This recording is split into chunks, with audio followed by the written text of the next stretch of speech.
Welcome SK classes के YouTube channel में आप सभी का स्वागत है।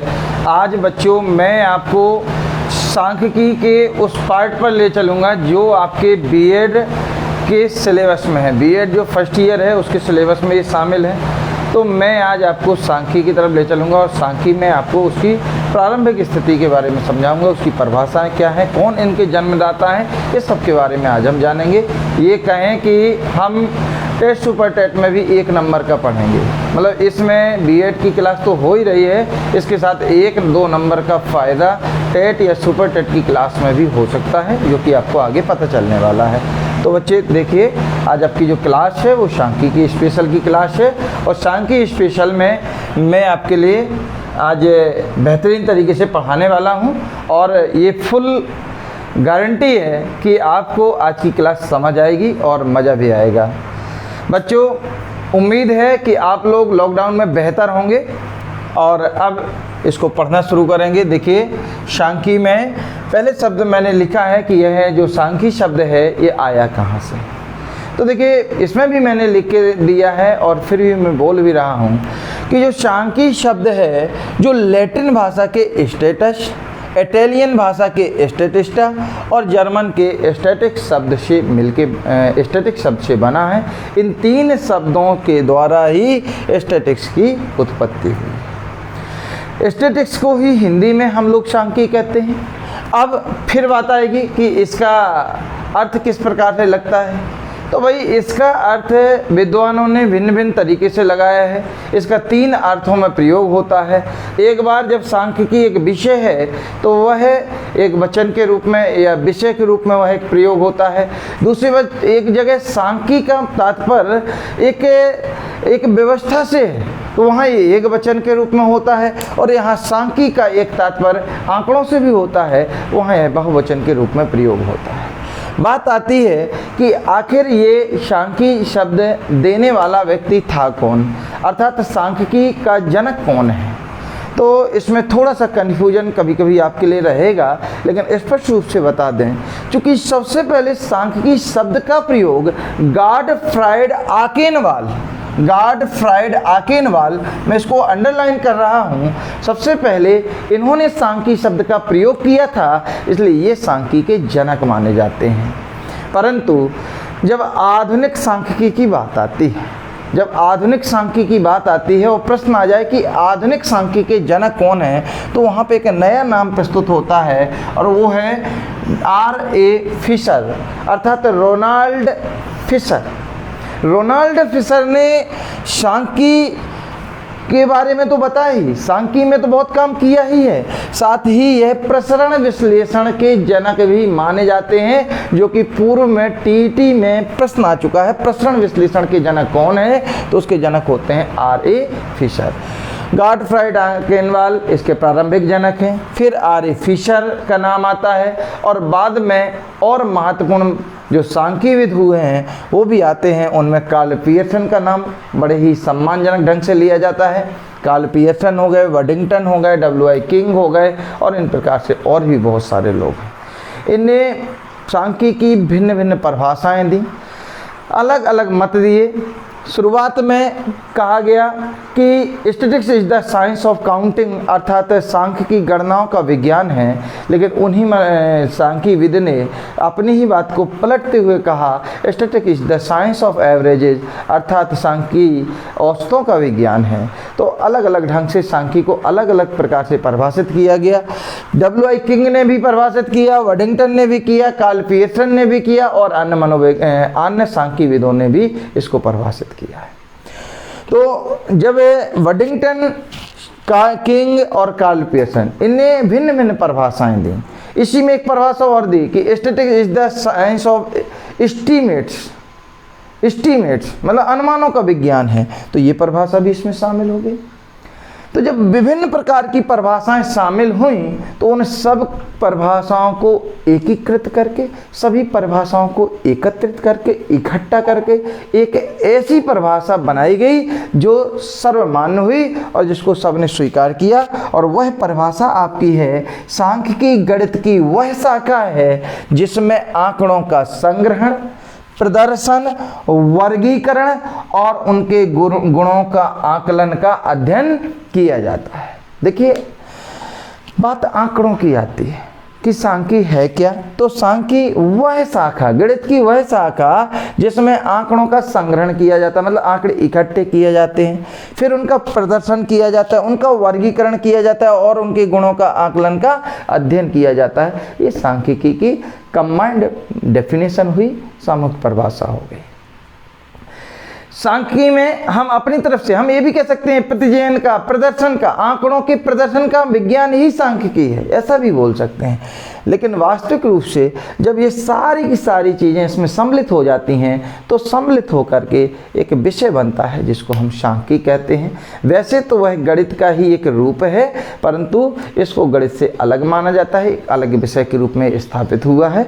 तो अब हम आगे इसको, जो इसमें एक शब्द आया है आंकड़े, आंकड़ों को हम आगे पढ़ने वाले हैं। लेकिन तो जैसे कि हम आगे बढ़ रहे हैं, शब्द आया है अभी, समंक शब्द आया था, तो मैं बताऊंगा कि समंक या आंकड़े ये क्या कहलाते हैं। समंक या आंकड़ों को अगर समझना है तो कैसे समझते हैं कि जैसे कोई विषय है, कोई जानकारी है, जब हम उसको संख्यात्मक रूप में या गिनती या गणना के रूप में जब प्रस्तुत कर देते हैं तो उसके विषय में वो संख्यात्मक जानकारी होती है, उसी को सांख्यिकी की भाषा में आंकड़े या समंक कहते हैं। तो सबसे पहले मैं आपको आंकड़े या समंक की परिभाषा बता रहा हूँ कि किसी विषय या विषय नहीं है, यह कोई समस्या से संबंधित संख्यात्मक तथ्यों को आंकड़े या समंक कहते हैं। किसी समस्या से संबंधित संख्यात्मक तथ्यों को आंकड़े या समंक कहते हैं। और आंकड़े दो प्रकार के होते हैं, एक है प्राइमरी डाटा, देखो अंग्रेजी में आंकड़े को डाटा बोलते हैं, तो एक है प्राइमरी डाटा और दूसरा है सेकेंडरी डाटा। प्राइमरी डाटा को हिंदी में बोलेंगे प्राथमिक आंकड़े और सेकेंडरी डाटा को हिंदी में बोलेंगे द्वितीयक आंकड़े या गौण आंकड़े। तो अब हम जानेंगे कि प्राथमिक आंकड़े क्या होते हैं और द्वितीयक आंकड़े क्या होते हैं। देखिए बच्चों, प्राथमिक आंकड़ों को जानना है तो प्राथमिक आंकड़े क्या होते हैं कि जब हम कोई डाटा या हमसे मतलब अनुसंधान करता, जो प्रयोग करता है, जो कोई सर्वेक्षण में व्यस्त होता है, सर्वेक्षण करता, जब सर्वेक्षण करता अपने प्रयोग से संबंधित डाटा को खुद जाके कलेक्ट करता है, स्वयं उसको कलेक्ट करता है, इकट्ठा करता है, तो उसको हम प्राथमिक आंकड़े कहते हैं। जैसे जनसंख्या के समय जनसंख्या करने वाला जो प्रगणक होता है वो खुद डोर टू डोर जाता है और उस अपना डाटा कलेक्ट करता है। या हमें कोई प्रयोग करना है, हमें इस गांव की शिक्षा, एक गांव है उसकी शिक्षा के बारे में पता करना है, कितने लोग शिक्षित हैं, कितने अशिक्षित हैं। हम घर घर गए, डोर टू डोर गए, हमने वहाँ पे क्या किया, सबकी जानकारी लिख लाए, फिर हमने उससे संबंधित अपना परसेंटेज निकाला, कितने % लोग शिक्षित हैं, कितने अशिक्षित हैं। हुआ ये कि हमारे पास डाटा आ गया, हमने परसेंटेज बता दिया कितने शिक्षित हैं। लेकिन जो डाटा कलेक्ट किया गया, जिसकी वजह से समस्या हमने सॉल्व की, जिसकी वजह से हमने ये आंसर दिया कितने % लोग शिक्षित हैं, ये डाटा जो कलेक्ट किया गया, ये कलेक्ट करने के तरीके की वजह से ये जो आंकड़े थे वो प्राथमिक आंकड़े कहलाएंगे। दूसरे द्वितीयक या गौण आंकड़े या सेकेंडरी डाटा, ये क्या होता है? ये इस प्रकार के आंकड़े होते हैं जिनको पूर्व काल में किसी दूसरे व्यक्ति ने कलेक्ट किया हुआ है, बाद में एक अन्य व्यक्ति ने उसी कलेक्ट किए हुए डाटा का अपने प्रयोग में उपयोग कर लिया और उससे कोई निष्कर्ष निकाल लिए। तो इस प्रकार के आंकड़े द्वितीयक आंकड़े या गौण आंकड़े कहलाते हैं। इनके स्रोत होते हैं, इनके कलेक्ट करने के जो तरीके होते हैं, ये समाचार पत्रों में, सरकारी गजटों में, पुस्तकालयों में, विभिन्न अभिलेखों के द्वारा या शिलालेखों के द्वारा हमें प्राप्त हो जाते हैं। क्योंकि जो पूर्व में संकलित चीज़ें होती हैं वह सरकारी गजटों में अक्सर छपी हुई होती हैं, तो उन गजटों को उठा करके हम उनको कलेक्ट करते हैं और हम क्या करते हैं, अपने निष्कर्ष को निकाल लेते हैं, अपना काम कर लेते हैं। तो इस प्रकार से ये हुआ आपके द्वितीयक आंकड़े और उनके कलेक्ट करने के तरीके या वो किन स्रोतों से हमें प्राप्त होते हैं वो। आ जाइए आप वापस प्राथमिक आंकड़ों पर। वे आंकड़े जिन्हें अनुसंधानकर्ता सर्वप्रथम स्वयं एकत्रित करता है एवं उपयोग में लाता है वो प्राथमिक आंकड़े कहलाते हैं, प्राइमरी डाटा कहलाता है। इसकी एकत्रित करने की इसकी विधियां होती हैं। सबसे पहली विधि के रूप में मैंने यहाँ पे लिखा हुआ है प्रत्यक्ष व्यक्तिगत अनुसंधान।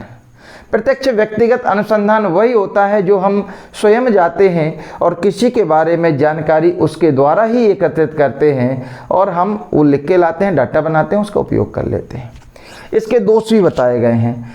इसमें क्या होता है कि व्यक्ति अपने बारे में गलत जानकारी दे सकता है। जैसे हम गए, हमने कहा भाई ये आपका मकान है, बोले नहीं ये तो मकान हमारा नहीं, जनसंख्या के लिए गए, तो लोग गरीब दिखने के चक्कर में कई बार अपनी वास्तविक प्रॉपर्टी छुपाते हैं। दूसरा इसका तरीका होता है अप्रत्यक्ष मौखिक जांच। क्या होता है, इसमें भी सर्वेक्षण करता जाता तो है। एक गांव में गए, वहाँ बैठ गए, गांव के कुछ लोगों को बुला लिया, मुख्य लोगों को, उनसे जानकारी ले ली और उनसे जानकारी लेने के बाद हमने सबके बारे में डाटा लिख लिया। इसमें भी सामूहिक झूठ बोलने का या सामूहिक अवनति का दोष हो सकता है। सब लोग इकट्ठे होकर किसी व्यक्ति के बारे में गलत जानकारी दे दें तो इसमें भी दिक्कत होती है।